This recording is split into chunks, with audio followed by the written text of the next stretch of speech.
Hello, Thrive Nation. I've got Dr. Shaw on the podcast again. And what an informative part one we had on organic acid tests. I've been in functional medicine probably 13 years, and it's only in the last year that I've discovered the organic acid test, and it has revealed so much about my own biochemistry. I've got a PhD health pioneer with us. Dr. Shaw is board certified in clinical chemistry and toxicology, and he's founded Great Plains Laboratory that I use. He's got an incredible team from biometrics here, this side. So if anyone is interested after part one to do the organic acid test, then I highly recommend it because it's been quite revealing with regards to my health. And as many of you thrivers know, I haven't missed a day's work in 23 years from sickness or ill health at all. So I really value my health. And I think this is another piece of the puzzle that's going to keep me healthy and well to the longevity and health span I want to the age of 150 years old. So welcome back to the show, Dr. Shaw. Hi, yeah, I'm glad to be back, Dr. SteveStavs. Great. I just want you to recap on why people should do the organic acid test, because you've obviously the founder, you've done thousands and thousands of tests for the audience and for the viewers on YouTube. Why should they be doing it? Yes, the organic acid test checks for really all of the body's systems. So it can check for abnormalities in any organ, from the brain to the intestine to the liver, the kidneys. So all of these are assessed in the organic acid test. But the great thing about is that when these things are done together, you see the interaction of different organs and different biochemical systems, because each thing influences the other. So it's more than, so if you did, I think there's something like 76 or 77 markers. If you did them all separately, you would, and you didn't look back and forth at the different markers, you wouldn't get the same information. You get the interaction of the different biochemical systems, and it's the kind of thing that even though the people always say, well, this isn't rocket. Well, in a way, this is like rocket science. So it does take education and training to use this appropriately, but even the beginners can get lots of information, and as you use it more and more, it becomes even more useful. And so we've used it. I think at one time I looked at what were the diseases that people were using this for, and I think it was like more than 600 different illnesses that people were in the United States is covered by many insurance companies, not all, but many. And so they found that this was useful for a wide range of diseases. So I would say virtually all the intestinal tract diseases, all the diseases of the brain and nervous system, this thing has been extremely useful and has really opened up new research into the causes of many diseases. So it's extremely valuable. Especially of great value is the part that was where the research was done by me and by Great Plains, which is the dysbiosis markers, the abnormal intestinal flora.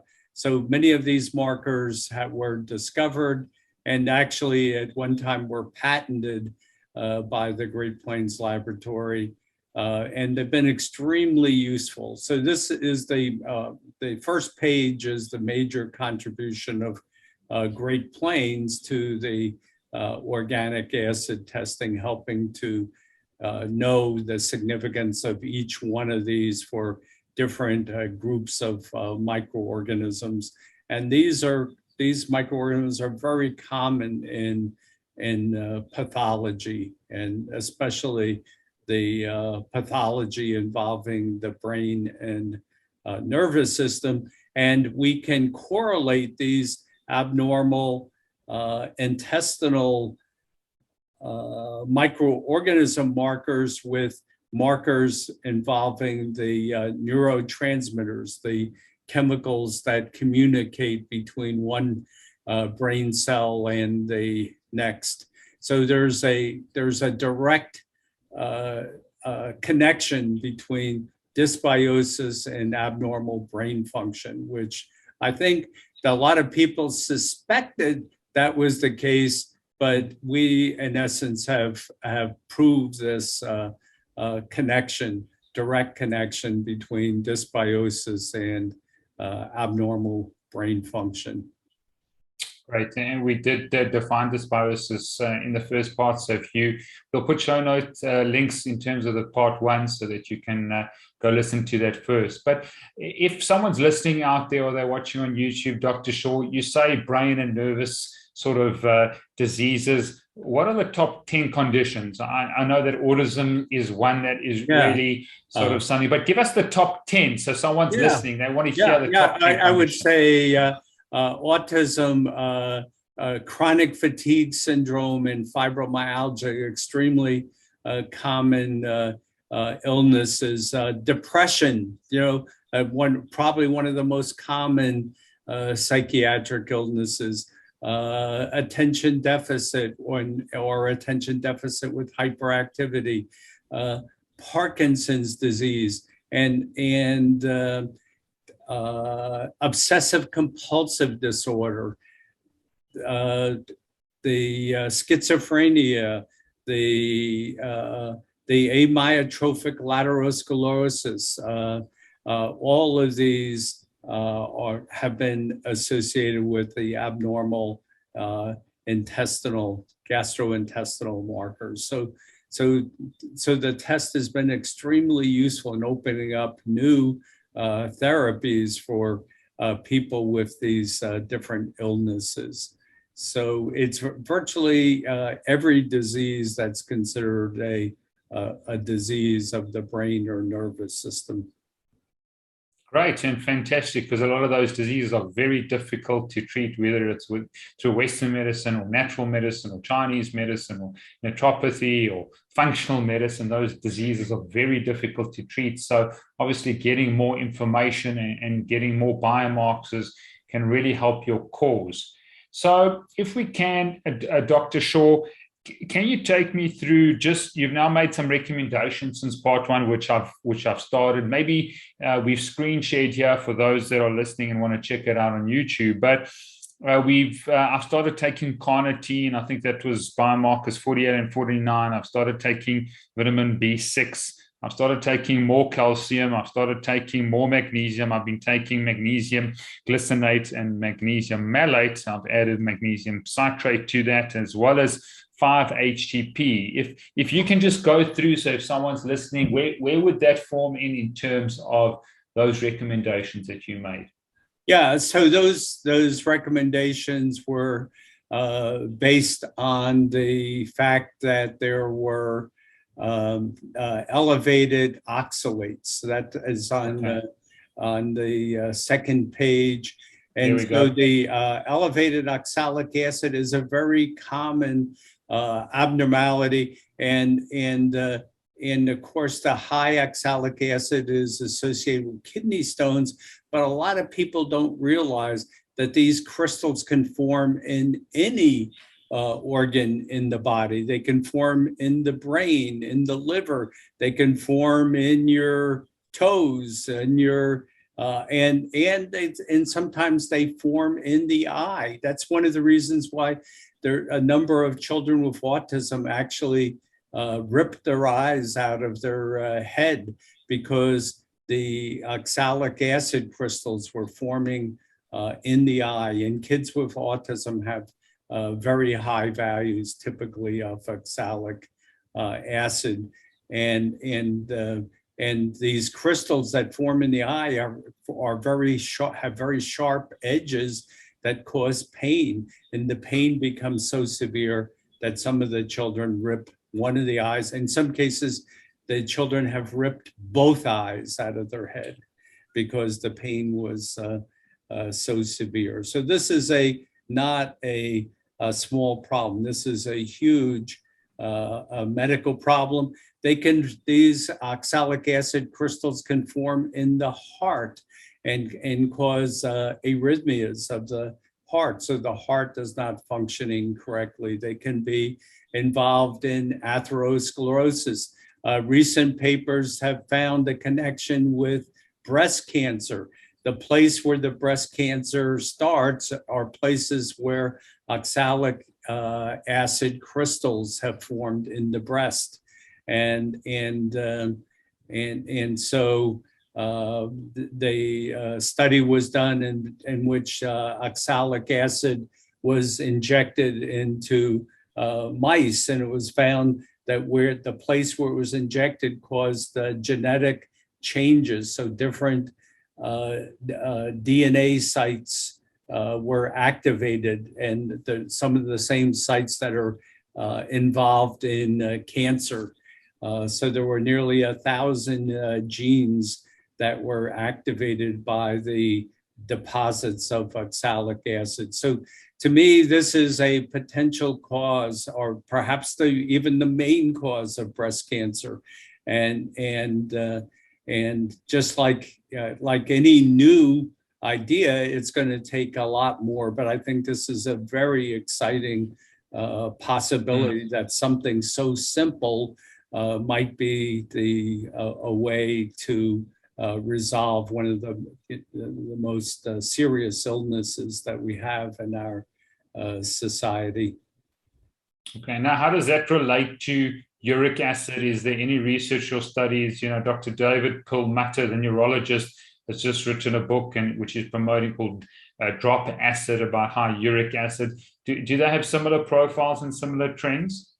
So that's a very important idea, because actually in some people will have the problems with both, and so they can have similar things. So one of the common symptoms of high uric acid, which is the disease, is called gout. One of the big problems are the deposits of uric acid in the toes, especially the big toe.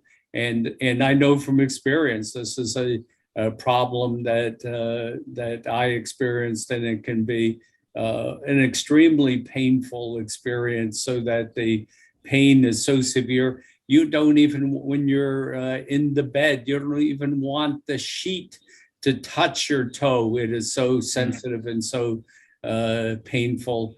And it can sometimes be associated with double deposits from both oxalic acid and uric acid. In my own case, there are a number of natural treatments, and also a number of other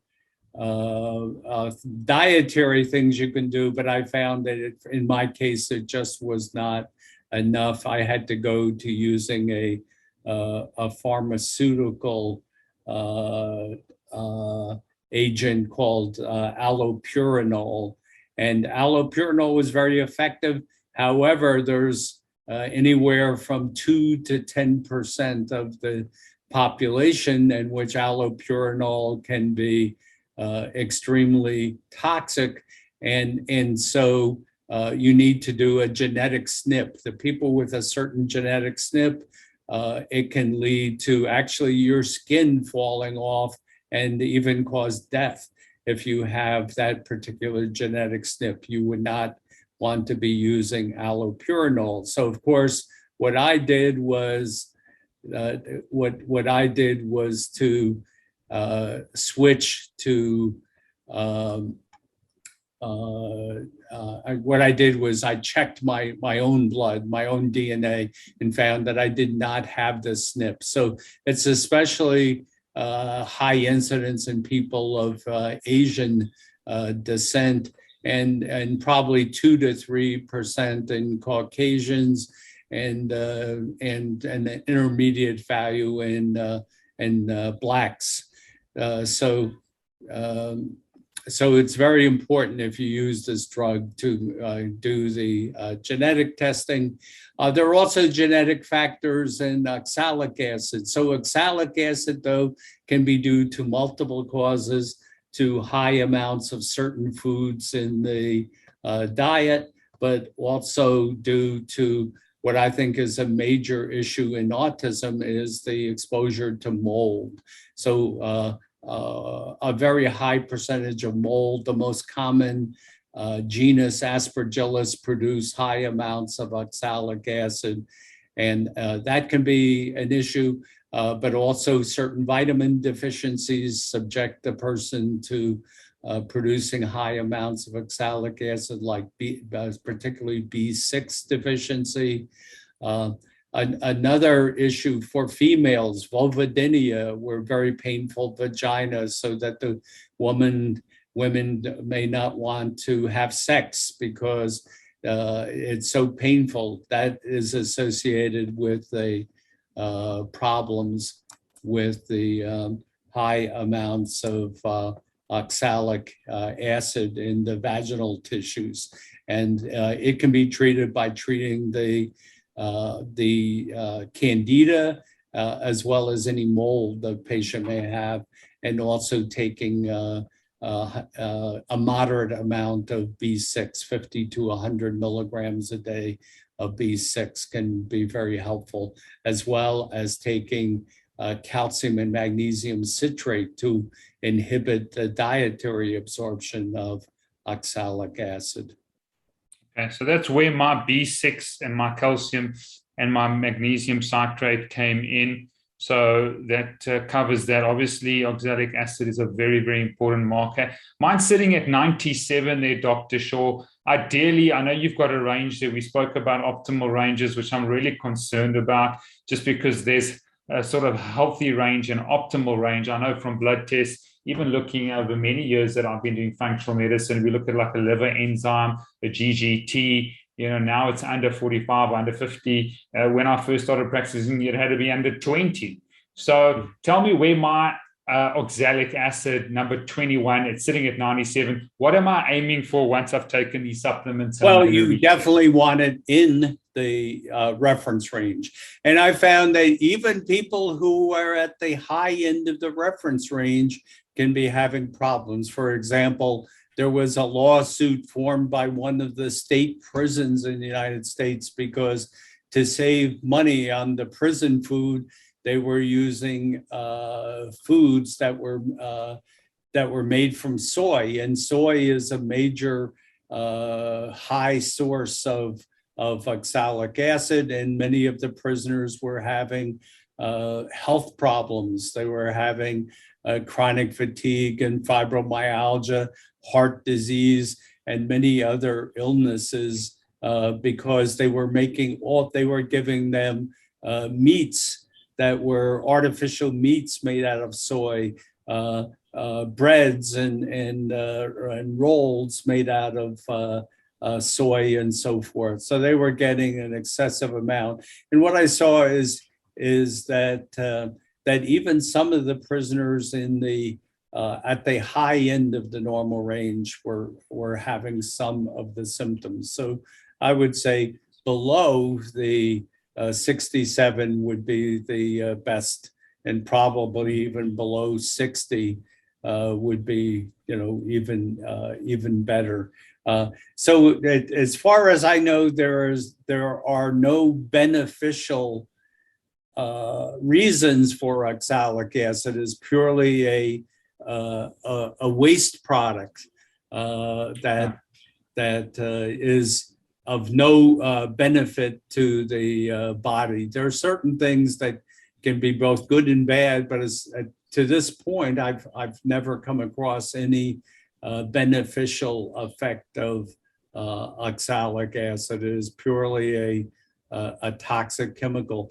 As a matter of fact, it's one of the ones that sometimes been used as a poison. People have used antifreeze as a poison, ethylene glycol. The toxicity of ethylene glycol is not due to the ethylene glycol itself. It's due to the fact that ethylene glycol which is an antifreeze. Of course, you're probably not using much of that in South Africa because of the climate, but in many of the colder countries, it's widely used.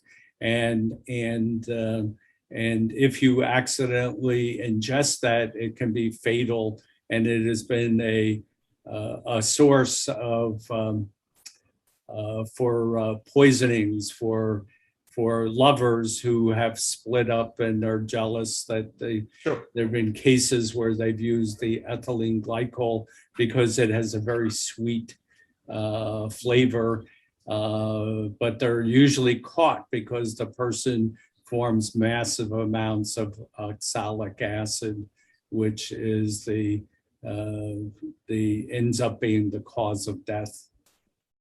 Okay, great. Well, then there's last two, carnitine, where I think there was number 48 and 49, and then 5-HTP. There was two recommendations. I think you mentioned 48, 49, Suberic and Sebacic. Yeah. So those are quite high, and the most common reason for these elevations is a deficiency of carnitine. As a matter of fact, this is very important because of people taking omega-3 fatty acids. So people who take these, they're very useful, but you can cause problems because you may take so much of these omega-3 fatty acids that they can't enter into the mitochondria where they're burned up as fuel because there's insufficient carnitine.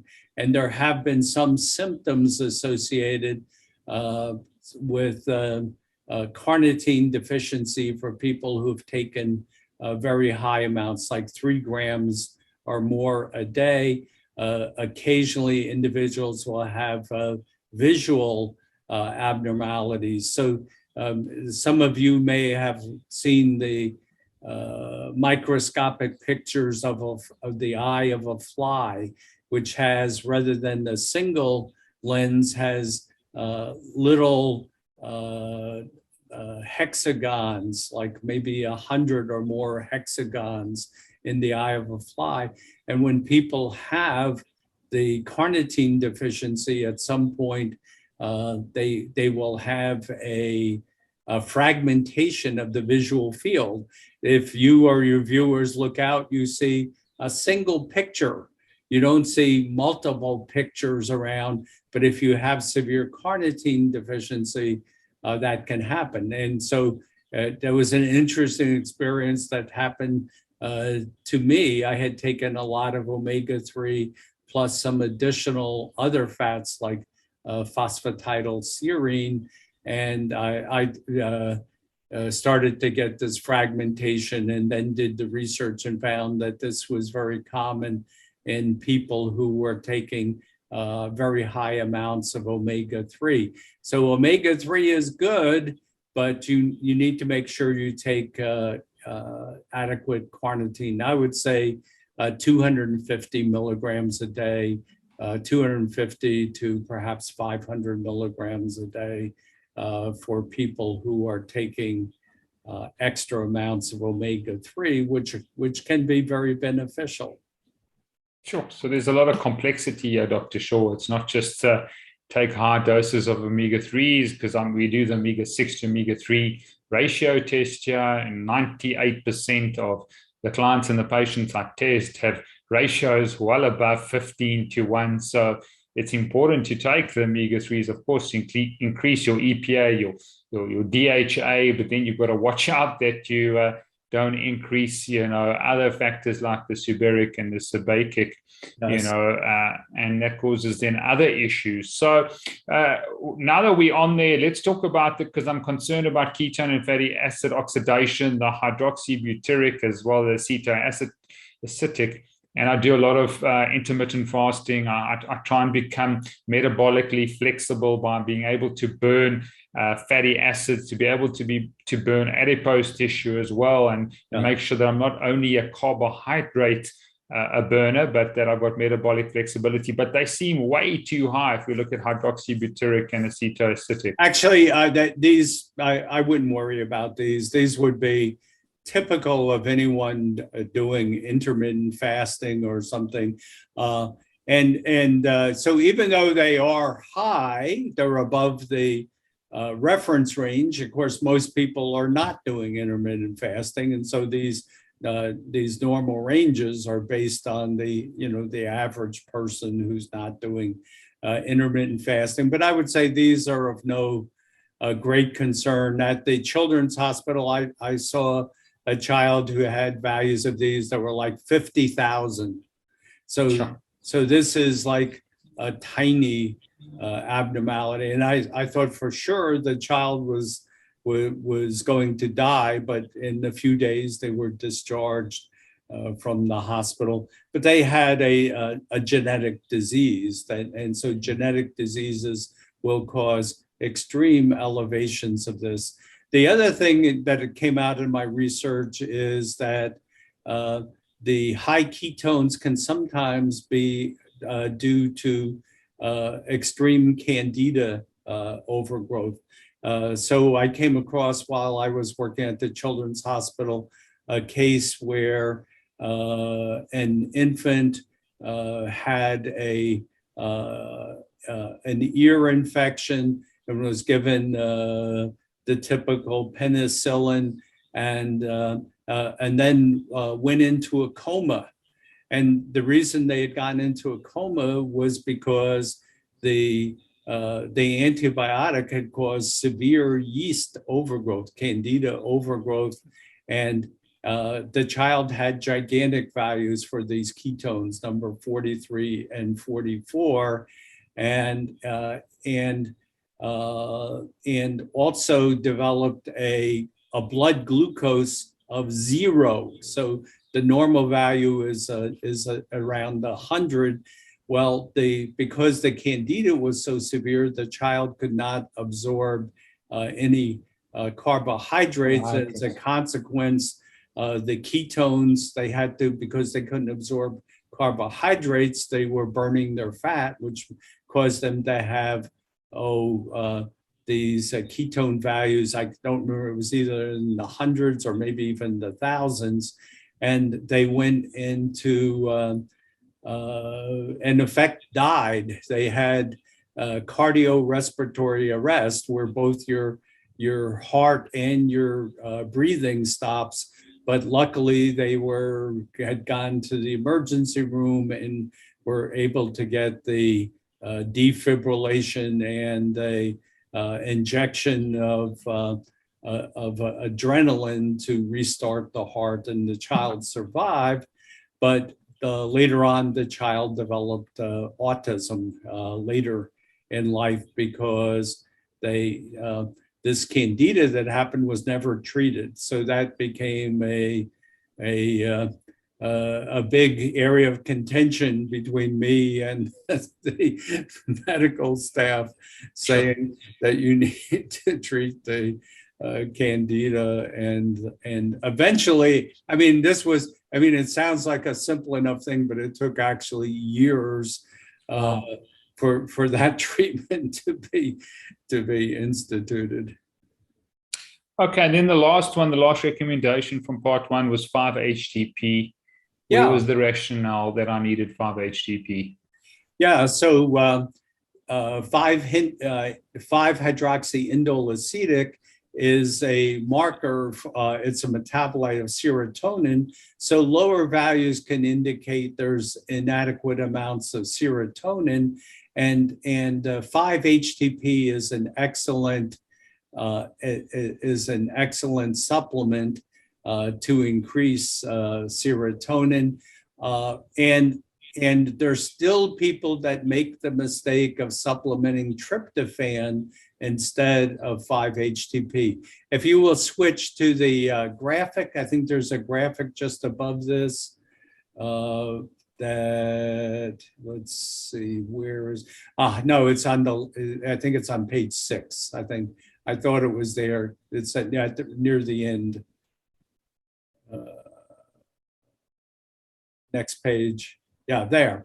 Okay, so there at the top. Go to the top end of the, yeah, there we go. Yeah, so you can see there's tryptophan, and tryptophan is converted to 5-HTP, which then becomes serotonin, and then is broken down to 5-hydroxyindoleacetic acid, HIAA.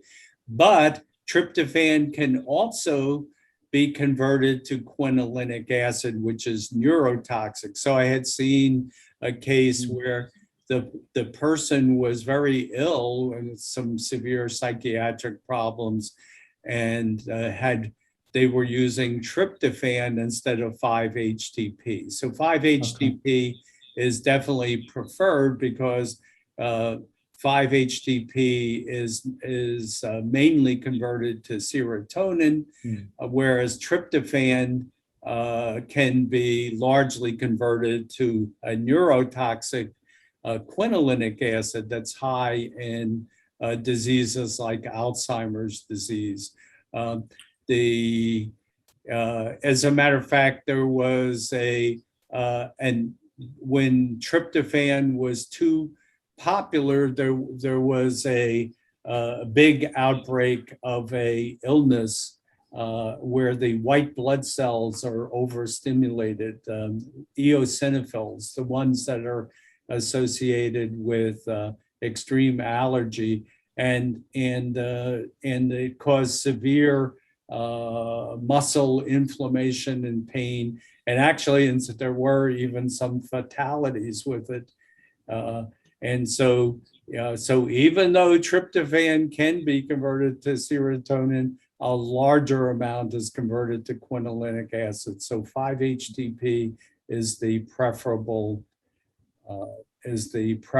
supplement for people with 5-HIAA. Now tell me, where does SAMe fit in? Because normally at the practice from a functional medicine, we'd have to go back to the one, I think it's on page 2 for the SAMe. And just below right here. So where would you use SAMe rather than 5-HTP? Because I find that SAMe really works to get serotonin up.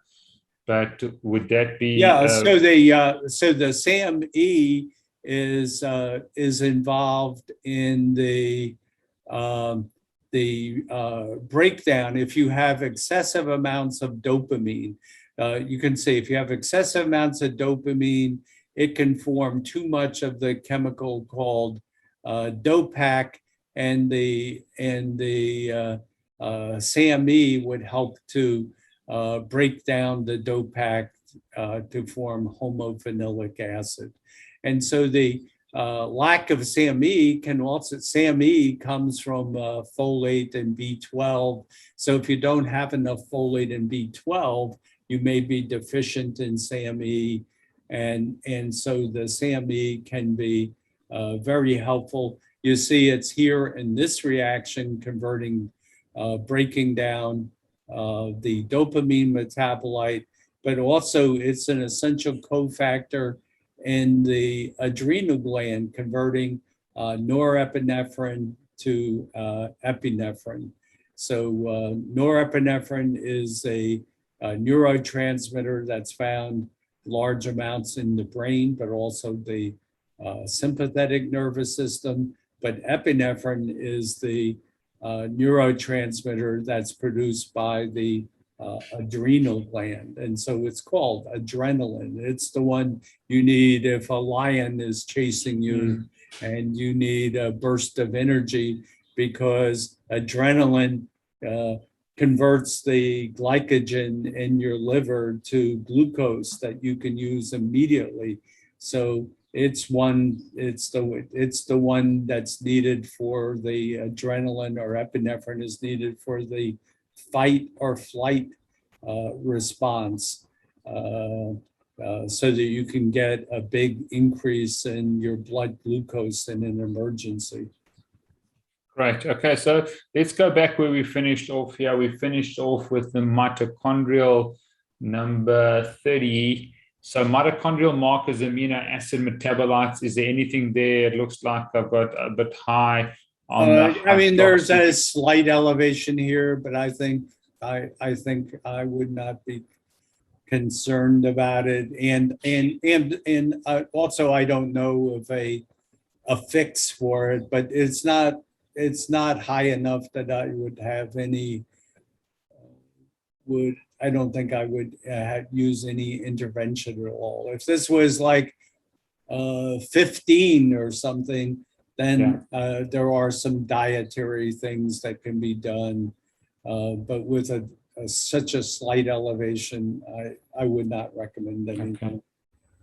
The neurotransmitter metabolites, do they look good to you, Dr. Shaw? I think I would consider upping the protein in the diet, maybe somewhat, or even consider a supplement of tyrosine, say 500 milligrams a day. So what I would suggest, you try it out for a week and see how it does for you.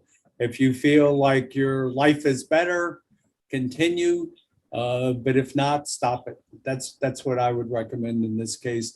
And of course, this could also be because of I think you had a lower B6. So B6 is one of the cofactors needed for the production of 33 and 34. Matter of fact, if you go back to the above diagram, just show that.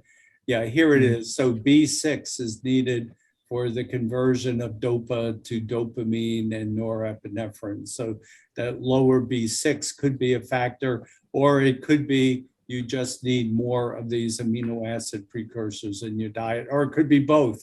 And so since you'd be taking the B6 anyway, I think I would just try a supplement of tyrosine, 500 milligrams a day for a week or two. And if you see this is beneficial for you, keep on. If not, stop it.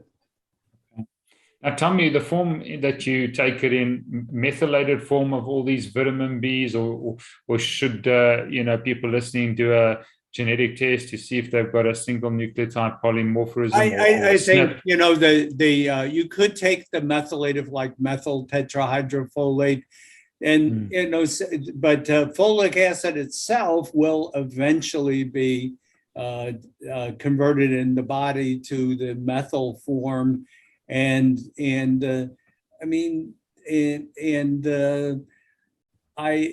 think that probably either will work. I know this is somewhat controversial. Some people claim that only the methyl forms, and I probably don't agree with that. It's probably true that the methyl forms will be able to be utilized maybe somewhat more quickly, but I would say there's also an issue of looking at the price and so forth, that the plain forms may also work as well, I just haven't reached a firm conclusion about whether the methylated form. I know if you have a serious illness, for example, a neurologic disease like Parkinson's disease or something like that, or Alzheimer's, you might consider the methyl B12, we call methylcobalamin. I think there's some evidence that it may be somewhat more effective, but that doesn't mean the plain vitamins are not effective. May be a little bit less effective, but I would say a lot of people are concerned about price as well, and so I would take all these things into consideration. Did you say I need tyrosine because of number 33 and 34, Dr. Shaw? Or how did you say tyrosine or protein? So since 33 and 34 are both derived from tyrosine, there is the possibility there's not quite enough tyrosine in the diet. I mean, so this is where it could also be due to the B6 deficiency. So I can't be sure. It could be one of the two, or it could be both were involved in these lower values. And so I would suggest just trying the tyrosine, doing a trial, and see if you perceive your life in some way as better after supplementing. Now, an important question is, once I'm taking all these supplements, and I know sort of jumping the gun a little, how long should I be taking it before I do another organic acids test? That's a very good question. I don't think anyone has the answer for that. This is where the genetic test sometimes is helpful, because if you find out, for example, you have these DNA variations called single nucleotide polymorphisms, or SNPs, in the pathway involving the folic acid, the one called the transsulfuration methylation pathway. If you have abnormalities there, what it would indicate, you would probably need to be taking these supplements for your lifetime. You could also do the kind of just experiment, if any of these are very expensive, and keep a diary and keep a record of your mood, your energy, things like that, and then say, okay, well, I'll stop this for a week, and then you keep your diary of your supplements. And if you say, oh, I don't feel as good, well, you could implement that, and that, I think, would be a good indicator that you probably need to be on these things for a lifetime. Myself, I have a standard list of vitamins, and I just take them continuously. I have the opinion that these are very useful for health function as well as brain function. They're not harmful in any way, and so I'm I guess you would say a supplement for life person. Okay, great. Okay, so we've spoken about taking 5-HTP, we've spoken about tyrosine. As I go down, fatty acid, we've spoken about that, and making sure I take the carnitine. And then as I go down here, we started seeing B6 was slightly on the lower side. We've spoken about that. What concerned me significantly here is vitamin C. Before doing this, I used to take liposomal vitamin C, but only about once or twice a week. I've got a very sort of nutrient-dense diet, but I saw the vitamin C sitting at 0.30 here. So I'd like to comment about that. That is one that you really need some extra assistance with, and it's because this is essentially the only organic acid that's really not extremely stable in transit, unless it was shipped on dry ice, which is the solid carbon dioxide, and so we don't know. Most of our, and of course you could send it like this, but it's, for example, some airlines will not transport packages containing dry ice. They consider it to be a hazard because the dry ice is going to convert to carbon dioxide. They're concerned that the pilot is going to have too much exposure to the carbon dioxide. I think this is not a real problem, except if the airline won't ship it, that's a problem. But the second thing is it's very heavy, and so it would greatly, one slab of dry ice might weigh 5 pounds, and so the shipping cost would be 5 times as much. So, but we've elected to keep the marker anyway, because even though it's unstable, we still find some people who have very high values even after some of it has been lost in transit. And so for that reason, we've kept it because an extremely high value could be toxic. And so, for example, vitamin C is a very popular supplement, and especially megadoses, but there are problems. We saw a case where a child had been given 100 grams of fusion of vitamin C and had to be hospitalized because of kidney failure, because the vitamin C is broken down at very high amounts to form oxalic acid, which then deposited in the child's kidney. So vitamin C is used as a anti-cancer therapy. As a matter of fact, it's even possible that could be, one of the few. It might be that the anti-cancer therapy is due to the oxalates formed killing the cancer cells. I don't know if that's the case. Of course, the benefit of vitamin C could also be as the antioxidant as well. And so I have no doubt that vitamin C has been useful in cancer, but people do need to be aware that the extremely high values will form oxalates, and this oxalate formation can be hazardous, or in some cases perhaps even lethal.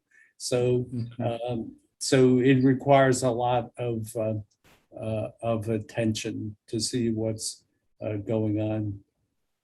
So what is the summary there? Do I need to take something because I started increasing it? Yeah.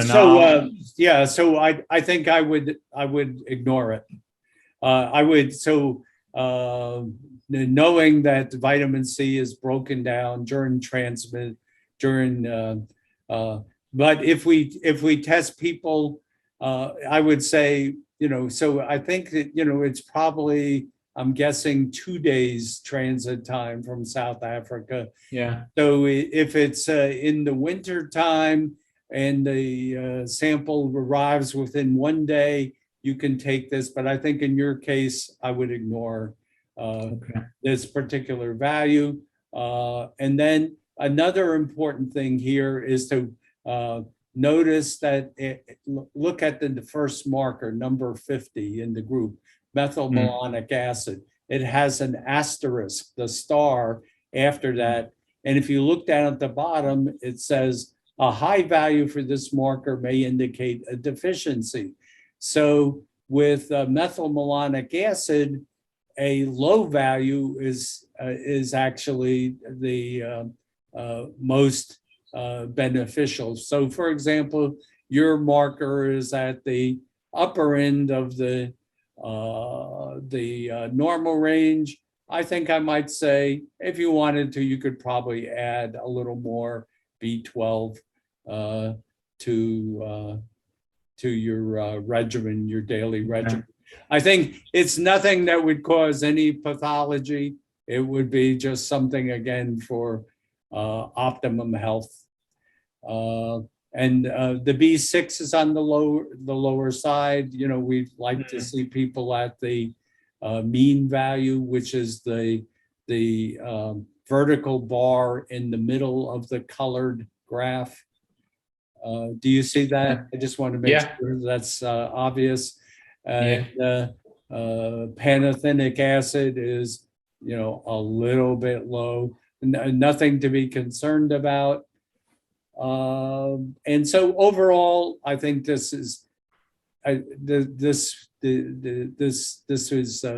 fine. The nutritional markers are fine. What about NAC? Yeah, NAC, the NAC is low, and this is primarily an indicator of there are people with genetic diseases who have who may have an excess of NAC. So if a person was not taking NAC supplement and the a very high value could indicate a rare genetic disease, but this is extremely unlikely. So a low value for this, I don't think is significant. So what I always suggest is the next marker on the next page is a much better indicator of glutathione. Number 58, pyroglutamic acid. So pyroglutamic acid is elevated if a person has glutathione deficiencies. So for sometimes this takes place if the person takes excessive, I think you used the term paracetamol in South Africa, is that right? Yeah, in the United States we call it acetaminophen. And that can completely deplete the body of glutathione. So people have taken this paracetamol can have a value in the hundreds or even the thousands for this pyroglutamic acid. So this again is what we call an inverse marker, meaning a high value indicates deficiency. So you're fine with this. I mean, you could take a little bit more if you wanted, but this is, if I was talking to someone, I wouldn't even mention this because it is fine. Number 59 is up near the upper limit of normal. There are two reasons for this. It can be a deficiency in the SNPs in the methylation cycle. It could be due to vitamin deficiency, and it could also be due to toxic exposure. Since your Krebs cycle markers were all in the acceptable range, I think I would rule out any toxic exposure and say that perhaps you would want to, either because of your SNPs or your diet, I think I would increase the methylfolate, methyl B12, and B6.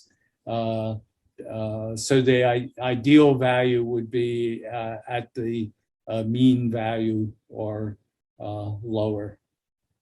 Okay, great. So indicators of detoxification, just increase the methylate form. Anything else? Any comments there? Yeah, so it's so it's just, and to give you an idea, so there's people with Down syndrome have a very big deficiencies in the methylation cycle because of having 3 copies instead of 2 copies of chromosome 21, and they may have values for the 2-hydroxybutyric acid of 100 or more. So that gives you an idea of the magnitude of the variation. And then you have a marker for ammonia excess. Yours is fine. It's exactly at the middle point, so it is fine. People who have high values need to limit their intakes of protein, especially meat and fish. And they should also, people with high values would need to avoid supplementation with amino acids as well. So I know of a number of cases where people had high values for this, but were given supplements of protein or amino acids. It can cause extreme illness or even death. So it's very important to look at this. And if values are slightly over the normal range, the most common reason is dysbiosis. And the person would just need to take, like if the value were 1.0 or less, the person would want to take some probiotics. If the value is over 1, so the value could go from anywhere from 1 to 50. The most likely cause is the person has either a genetic SNP or a serious mutation in ammonia and the ammonia detoxification pathway. And I've picked up many of these over my career. And this can be life-saving. So the people who have these disorders, they could eat a hamburger and die from the hamburger. And this actually happened while I was at the Children's Hospital. The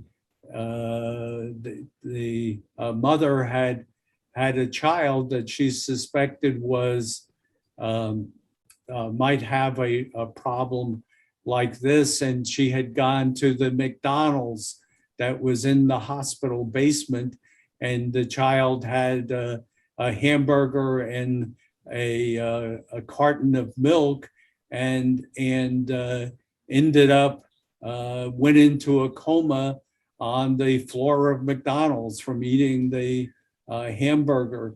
And luckily, the mother was an emergency medical professional who was able to resuscitate the child.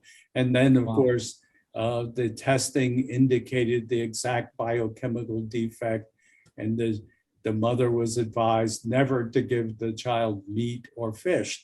And so what I suspect, many people who are vegetarian, they may have the idea they're doing this because of humanitarian reasons, when in fact it may just be they've noticed anytime they eat meat or fish, eggs, or other high protein foods, that they feel very bad. They may feel depressed or kind of sick afterwards.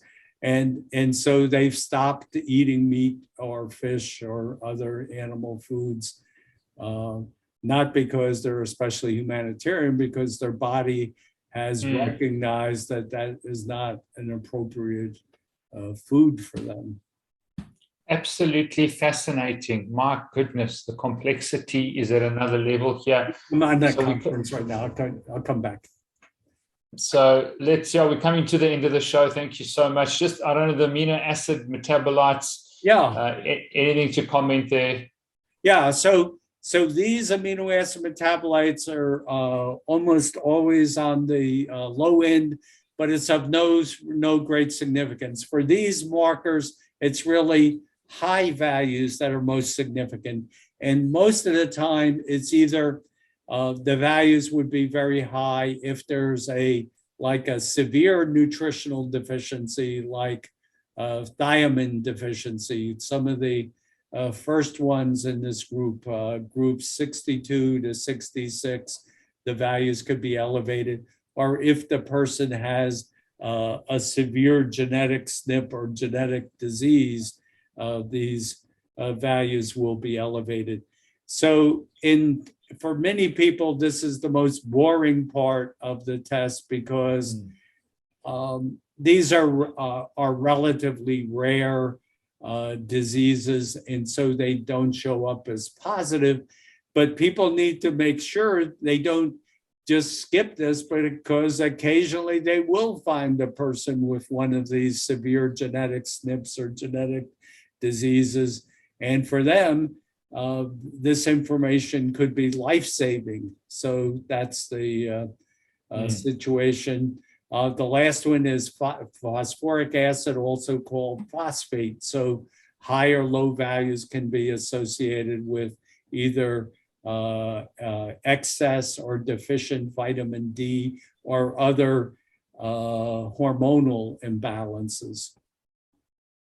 Great. And then my creatinine's correct. There's no problem there. So that's the end of the test. Yeah, I think we've covered it all in fair amount of detail. Yeah. Great. So an overall indication, obviously I'm going to do the supplementation. I'm probably going to give it 6 months. Is that correct, before I retest?